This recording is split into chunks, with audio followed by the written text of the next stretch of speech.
Le commerce électronique en Afrique en est encore à ses débuts, mais avec le développement rapide de la 3G, de la 4G et de la 5G en Afrique, la diffusion rapide des smartphones et des réseaux sociaux, je pense que l'avenir du commerce électronique en Afrique sera un segment très important. Il représente l'une des dernières orientations de l'économie numérique. L'épidémie en particulier a accéléré l'augmentation de la pénétration du commerce électronique. Notre taux moyen actuel de pénétration du commerce électronique en Chine est d'environ 25%, alors que la moyenne en Afrique est maintenant d'environ 2%. Je pense donc qu'il y a encore une marge de croissance qui peut être multipliée par près de 20.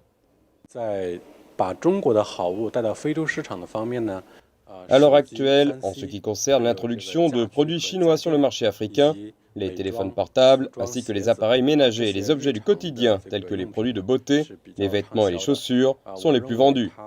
Je pense qu'il s'agit d'une nouvelle tendance, à savoir que les jeunes Africains sortent progressivement de l'université et entrent dans la société pour devenir des producteurs et des consommateurs importants. Le secteur du commerce de détail africain n'est pas encore bien équipé pour répondre aux besoins de ces jeunes. Le marché actuel n'offre pas de services similaires. Il faut donc répondre à ces besoins par le biais du commerce électronique.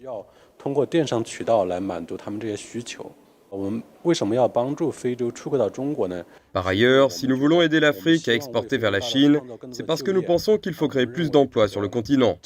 Nous pensons que c'est l'industrie manufacturière qui crée le plus d'emplois.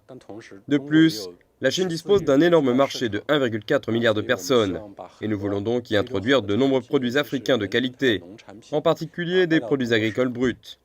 Par exemple, nous introduisons déjà des produits d'Afrique de l'Est, tels que le café, les noix et les avocats, auprès des consommateurs chinois, favorisant ainsi des échanges commerciaux plus sains entre les deux parties.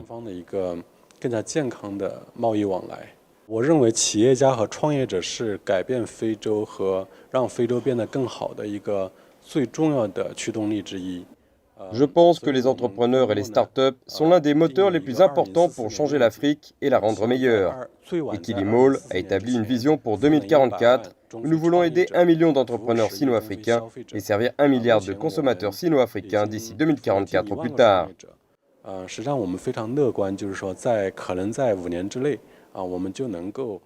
Nous avons déjà servi près de 10 000 entrepreneurs. En fait, nous sommes très optimistes. D'ici 5 ans, nous serons en mesure d'aider 1 million d'entrepreneurs africains. En effet, les jeunes Africains ont un esprit d'entreprise très développé. Ils ont également une vision internationale. Il manque peut-être d'outils et de conditions de base. Je pense que l'exposition économique et commerciale sino-africaine crée également une plateforme et des conditions qui permettent aux entrepreneurs et aux jeunes entreprises africaines de voir plus de possibilités, d'obtenir plus d'outils, de trouver plus de fournisseurs, de faciliter la conception de leurs produits et services pour les rendre plus compétitifs et de créer de meilleurs emplois.